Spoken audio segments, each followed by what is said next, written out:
Hello, noble ones, and welcome to Metatron's Academy. Today, we'd like to raise a few points when it comes to the concept of a polyglot, in the sense that me and other fellow content creators have been on a little bit of a crusade when it comes to finding all of those fake polyglots who pretend to speak multiple languages, such as 40 languages, 50 languages, and then they try to sell you stuff. I think you're all aware of what I'm talking about.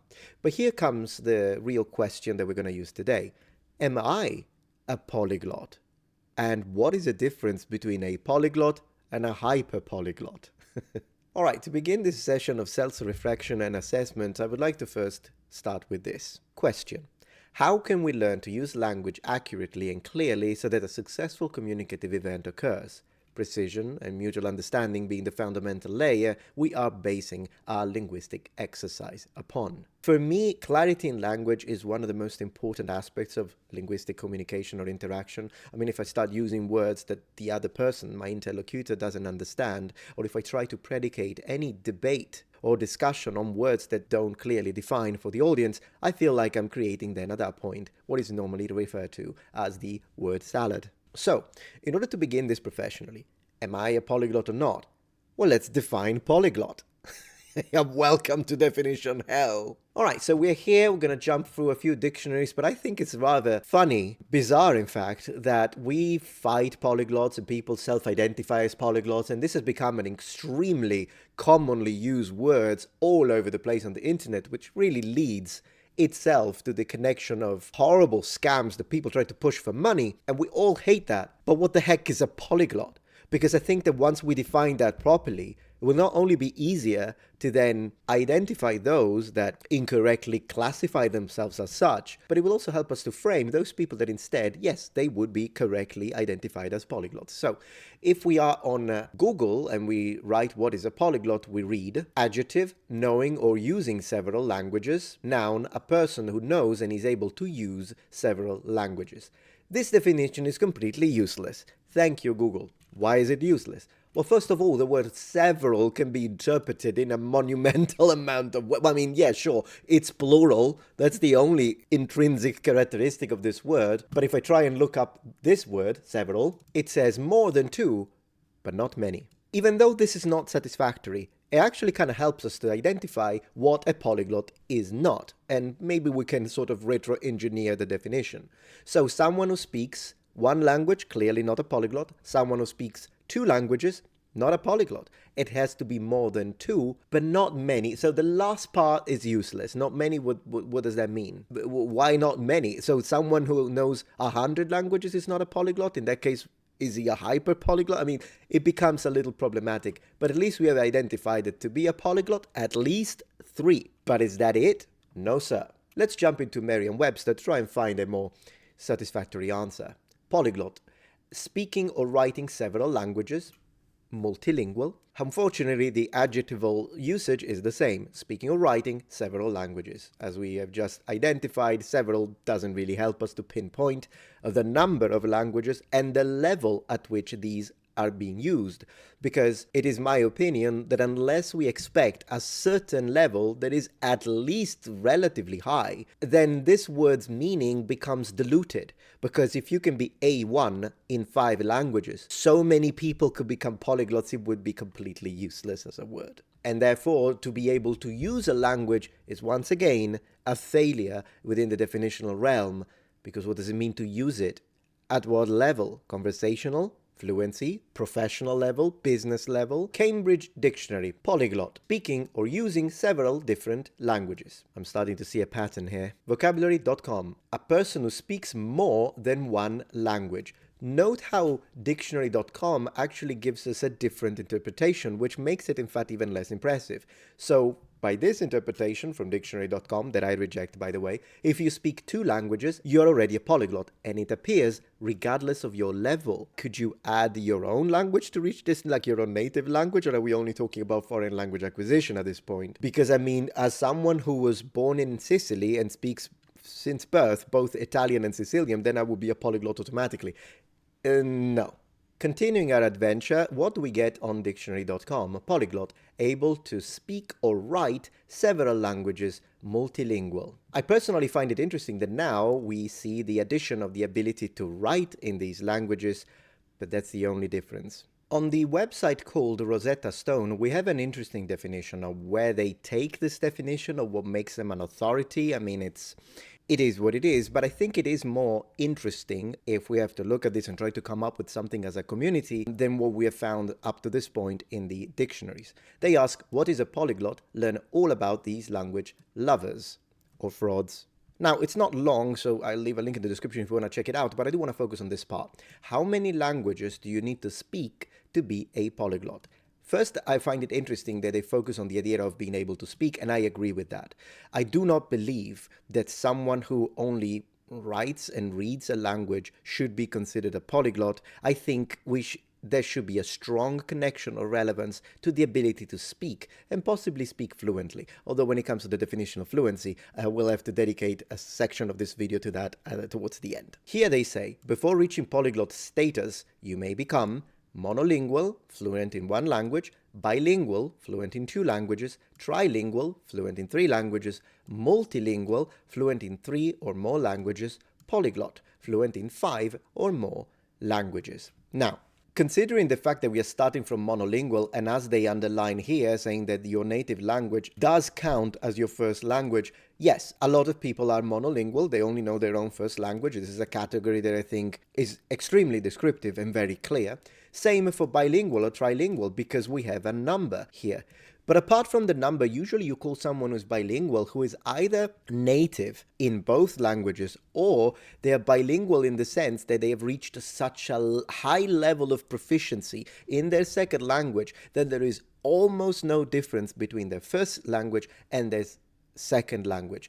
Normally, you don't call someone bilingual when they have an introductory or a very beginner or even low intermediate level in the target language that they're focusing on, because otherwise I would say you would call them just a language learner. And in order to differentiate the word bilingual from the word language learner, we need to base that differentiation not on the number, obviously, but on the level of proficiency.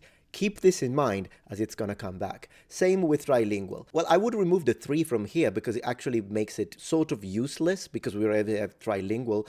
But then again, some people could contrast and say, no, it could be a different way to specify that you have several languages, but you don't want to say the number. It can be the same as a trilingual, but even says or more languages, although then again, up to 4, I suppose, because polyglot, according to the website, means fluent. Note the word fluent. They use fluent everywhere here, in 5 or more languages. So, by this definition for a moment, having a look at my own situation, Italian and Sicilian, native, English, I would say I'm fluent, Japanese, I am fluent, Mandarin, I'm conversational, French, I'm conversational, Spanish, conversational, a little less than French, in fact. Latin and Greek are languages that I study, but I don't really speak at a conversational level. If we remove all the ones that now are not part of this, we stick with Italian, Sicilian, English, and Japanese, which are the only languages where I have fluency, then no, I'm not a polyglot by this more restrictive definition. If we remove the word fluent and we accept that just being conversational in a foreign language would be enough to add it to your little collection, oftentimes useless collection, of languages in order to claim this status, then yes, at that point, I would be a polyglot. Now, personally, I don't care. In fact, even if, by whatever definition we come to the conclusion of, that is the most correctly identifying and descriptive of a polyglot, whatever it is, I will never use it. I will not use the word polyglot because it's been tarnished by all of the people that just consider themselves to be polyglots. And in fact, this exercise is only here to help us identify the people that are legit and destroy those that are purposely using this word to sell their courses, make money at the expenses of other people, while not being able to do anything in any of these 40 languages, 10 languages, or 1,000 languages, whatever the number is that they're trying to use. Steve Kaufman, who is probably one of the first online that used the term polyglot, unless I'm wrong, but definitely someone who is famous for being a polyglot, gives us an idea on the definition of a polyglot. I want to believe that this is something he wrote, unless a PR department wrote it for him, that I don't know, I would have to ask him directly. But for a moment, let's consider that, looking at it at face value, it appears that this is something he wrote himself. He says, "Am I a polyglot? I suppose so. I've learnt many languages, and each language brings me a great amount of joy. I've crossed paths with many other polyglots, and we all seem to have different definitions.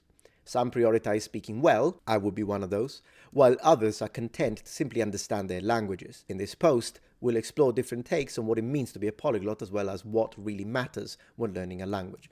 Well, already I want to kind of shift the post a little bit and say, unless this word, this status, is difficult to obtain, the word becomes useless. If there are too many people that can claim polyglot status just because they read a book once a month in French and then they just learn to introduce themselves in Greek, and then they do the same for another 5 languages just to get, actually no, because they have a native tongue, so 4 languages, 3 languages, and then just to claim the status, I think at that point it's counterintuitive and it's useless. And then what you create is someone telling you, "I'm a polyglot," and you'll be like, "Oh, okay." Like, it doesn't mean anything at that point. So I would rather make it very strict, very clear, and with very high parameters. Yes, a lot of people will be annoyed because now they need to put in the work. That's exactly the point. He shares this quote and then translates it. "All happy families resemble each other, but every unhappy family is unhappy in its own way." When it comes to language learning, I invert this sentiment. Unhappiness among language learners looks the same. We're never truly perfect in any other language. Okay, I know where he's going with this. I'll let him finish, but this is a red herring. There will always be room for improvement in certain areas. Happiness, on the other hand, varies on an individual level. Language learners draw satisfaction from their studies differently. Some simply enjoy the academic enrichment, while others strive for the new connection, certification, etc. It's just trying to make it easier for people to claim polyglot status, and we know that this can be dangerous because people are using it and have been using it to deceive others and make money through fraud. So it doesn't matter. Just because it makes you happy, that doesn't, it's not, I'm not trying to strawman the guy, but just because, oh, I'm happy learning a language, well, good for you, you're a language learner. You're not a polyglot. Even if you try and be happy learning 50 languages, doesn't matter. And at the same time, so we're never truly perfect in another language. True, but there are levels. Like, you could say this. For example, Steve Kaufman does speak several languages. His Italian is pretty bad. Like, I'll say it, I don't care if it offends him. His Italian is below standard. He mixes in a lot of Spanish. His pronunciation is not good at all. I would rather have someone add Italian to their count to polyglot status, if that's really what they want to get, if they have put enough commitment to, in this case, my language, but any language really, to at least reach an advanced level, which he does not have. So what do I propose to try and help us redefine and maybe requalify the actual meaning of the word polyglot? Well, up to this point, one thing that we found sort of in common, perhaps, and something can be intuitively understood, is the idea that, yeah, you need to know quite a few languages. So the idea of just 2 languages, 3 languages, personally, I don't think it's enough to justify a new word. So in that case, I believe 4 could be an idea, but I personally would use multilingual at that point. And since we do have that slot taken from multilingual, I would say that in order to be a polyglot, you need to know at least 5 languages, 5 or more. Having identified this, what level is required to be able to add one of the languages you are studying into this little pool that you're making in order to reach polyglot status? It needs to be a high level, because if it's too low, once again, the word loses all meanings, and it could be used to the disadvantage of the people who are really struggling to take their money off them. So in order to protect them, we need to make this level high. Given for granted that you have to be able to speak them, but perhaps you don't need to be able to necessarily read and write them. This is something we can disagree, but I think polyglot usually is in connection to you being able to speak it. Maybe you could be very fluent in Mandarin, but you haven't studied the characters. Sure, someone who has done that will have a more rounded and, at the end of the day, more significant knowledge of the language. But if you're both put into a room and speak to natives, as long as you can both handle exceptionally well and you're very proficient, I wouldn't take it away just because you chose to not focus on a certain number of characters in that language. Maybe you do know 500 characters, but you still haven't reached full alphabetical capability, if the word alphabet can even be used when talking Chinese. So, focusing on speaking, what level, if we were to address it from the perspective of the European frame of reference? I think that anything below B2 shouldn't be counted. If you are a B1 in Russian, well, you need to put on some more work because B1 is relatively easy to reach. Now, given that difficulty depends on the language, there is objective versus subjective difficulty, but B1, there is nothing exceptional about B1. And to be fair, there is nothing exceptional about B2 either. It's in the C levels that we really see a certain level of awe-inspiring proficiency. But to not make it impossibly difficult, I would say at least B2 level in these languages is reasonable. Honestly, if someone tells me no, it needs to be at least C1, I will be open to that interpretation too. I think either B2 or C1. It doesn't necessarily have to be C2, complete mastery, although once again a lot of people do claim mastery. So once you do claim mastery, then mastery is C2. We know exactly what mastery is. So if you claim mastery and then you speak like someone who read a booklet 3 times and watched a video once, sorry, you haven't mastered it. And you're not a polyglot, you're a fraud. So, out of all of this, I personally don't consider myself to be a polyglot. I think, under this new frame of reference that I'm trying to propose to the language community, feel free to accept it, reject it, or modify it, of course, I would consider myself to be a multilingual individual. I have reached fluency in a few languages, and I am conversational in the other languages that I'm still working on in order to eventually reach fluency. But what is fluency? Well, that is a rather difficult question to answer. And I know I said I was going to address it in the later part of the video, but the reality is that I'm going to have to make a dedicated video. Perhaps in combination or collaboration with a series of other linguists, language learners, and advanced students. But if I had to give a cursory glance and quick explanation as to what fluency is, well, it's a very high level. Although usually when we say fluent, we also mean that the person not only has the ability to speak their mind freely, understand the interlocutor, whether they be native or not, easily, effortlessly, but they are also relatively fast. So the ability to speak quickly is an innate characteristic of fluency because of the origin, etymological origin of the word, and in general how we understand it.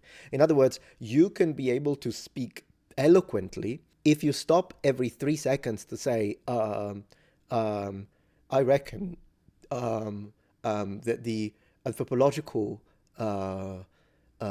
reasoning behind you're not fluent. You're high level, you're advanced, maybe you're a phenomenal translator, still not fluent.